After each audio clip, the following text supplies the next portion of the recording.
सोने से भी कीमती अगर कहीं मिल जाए तो छोड़ना मत। बड़े किस्मत वालों को ही मिलता है यह जड़ी बूटी। हमारे देश भारत में ना जब भी बरसात का मौसम आता है तो हमारे आसपास कुछ ऐसे वनस्पति आते हैं ना जो कि जिनको आप हर दिन सड़क के किनारे, नदी नालों के आसपास देखते होंगे। जी हाँ दोस्तों, आज के इस वीडियो में ना मैं आपको एक ऐसे वनस्पति से मिलाने वाला हूँ जो कि दोस्तों बरसात के मौसम में ना हर जगह पर मिल जाता है। इसके बारे में कहा जाता है कि संजीवनी बूटी भी फेल है इसके आगे। तो आज के इस वीडियो में आप जो देख रहे हैं दोस्तों, ये एक ऐसा वनस्पति है ना जिसको आपने जरूर देखा होगा। क्या होता है, कई बार इसको फेंकने से ना ये हमारे कपड़ों के ऊपर चिपक जाता है और जल्दी से छोड़ता नहीं है। जी दोस्तों, इसका नाम है चिरचिटा। इसको आप मार्ग भी कहते हैं, चिचड़ा भी कहते हैं, लटजीरा भी कहते हैं। आयुर्वेद में इसके बहुत सारे फायदे बताए गए हैं, जैसे कि आप इसका इस्तेमाल करके ना सांप के जहर को उतार सकते हैं, बिच्छू के जहर को उतार उतार सकते हैं। अगर किसी के हाथों पैरों में, घुटनों में बहुत तेज दर्द होता है तो दर्द को कम कर सकते हैं।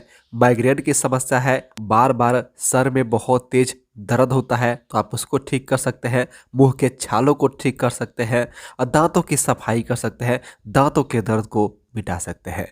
तो अगर आपने इसको पहचान लिया है, आप इसका नाम जानते हैं जो कि आपके क्षेत्र के लोग बोलते हैं, तो आप कमेंट के जरिए बता सकते हैं।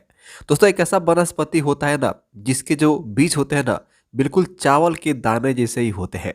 और आपको बताना चाहूँगा, जो हमारे ऋषि मुनि है ना अक्सर इसके चावल की खीर बना करके पहले के समय में ना खाया करते थे। साथ ही साथ जब भी किसी को सांप या फिर बिच्छू काट लेता था तो पहले के समय में ना इसी का प्रयोग करके सांप के जहर को भी उतारा जाता था।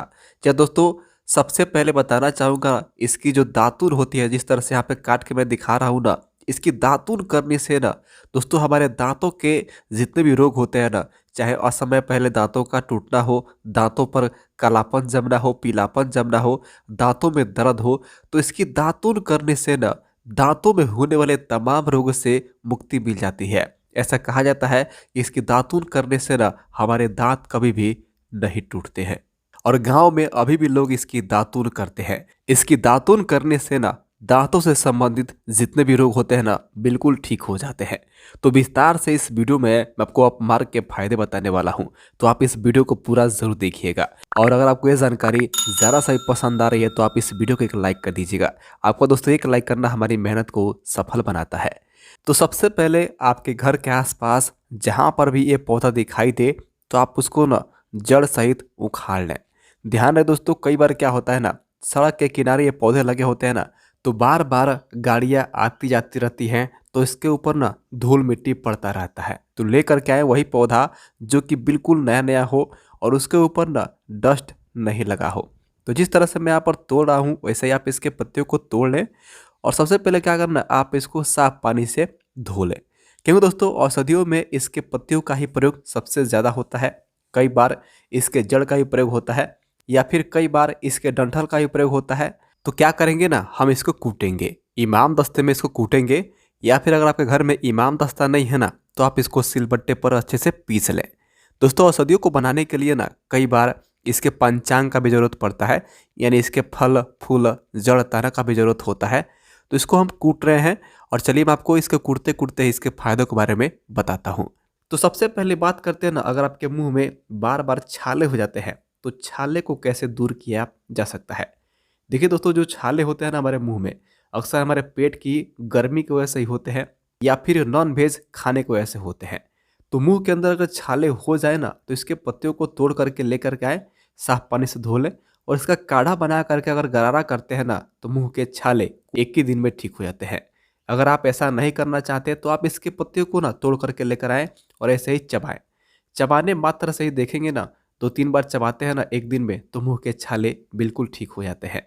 तो हमने इसको इस तरह से पीस लिया है। इस तरह से पीसने के बाद ना अगर मान लीजिए किसी को बिच्छू ने कहीं पर डंक मार दिया है और बहुत तेज दर्द हो रहा है, तो आप इसको सिलबट्टे पर पीसें या फिर इस तरह से कूट करके ना जहाँ पर बिच्छू ने काटा हुआ है वहाँ पर इसको लगाते हैं ना, तो बिच्छू का जहर बहुत जल्दी कम हो जाता है।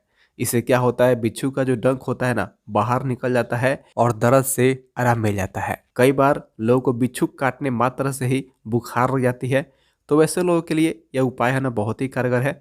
जितना जल्दी हो सके उतना जल्दी इसका इस्तेमाल करना चाहिए। तो अगला फ़ायदा है दोस्तों, जिस तरह से मैंने इसको पीसा हुआ है ना, वैसे ही आप इसको पीस लें और जहाँ पर भी आपके दाँतों में दर्द होता है ना, वहाँ पर इसको रखते हैं ना, तो दाँतों के दर्द से निजात मिलता है। या फिर आप इसके पत्तियों का काढ़ा बना करके कुल्ला गरारा करते हैं ना, तो इससे भी आपके दाँतों के दर्द से निजात मिलता है।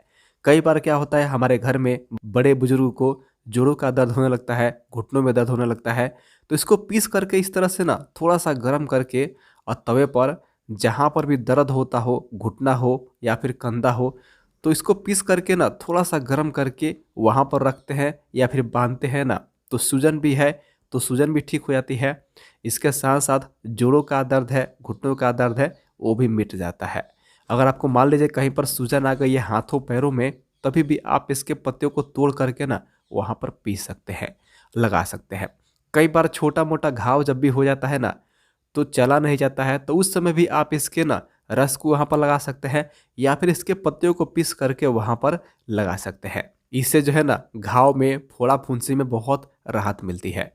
देखिए दोस्तों, आजकल के समय में ना दाद, खाज, खुजली होना बहुत ही आम बात हो गई है। तो इसके पत्तियों को पीस करके ना दाद, खाज, खुजली दिनाई पर लगाते हैं ना, तो दाद, खाज, खुजली में बहुत ज़्यादा फ़ायदा होता है। जिन लोगों के ना माइग्रेन की समस्या है, तो दोस्तों इसके जो दाने जो हमने आपसे बताया ना, जो चावल के भांति ही होते हैं, इसके दानों का चूर्ण बना करके सूंघने मात्र से ही माइग्रेन जो है ना ठीक हो जाता है। इसके साथ-साथ इसकी खीर बना करके खाने से ना हमारे शरीर में ताकत आती है। तो जैसा कि मैंने आपसे बताया कि इसका प्रयोग ना साधु संत आज भी इस्तेमाल करते हैं। तो बरसात के मौसम में ये हर जगह मिल जाता है और ऐसा कहा जाता है कि इसका इस्तेमाल करने वाला व्यक्ति बहुत लंबा समय तक जीवित रहता है। क्योंकि दोस्तों इससे ना आप बहुत सारी बीमारियों को ठीक कर सकते हैं, जो कि आए दिन होते रहते हैं। तो हमारी जानकारी कैसी लगी आप कमेंट करके बताइए। इस वीडियो को लाइक कीजिए, अपने फ्रेंड्स और फैमिली के साथ शेयर कीजिए। इस वीडियो को देखने के लिए धन्यवाद। नमस्कार दोस्तों।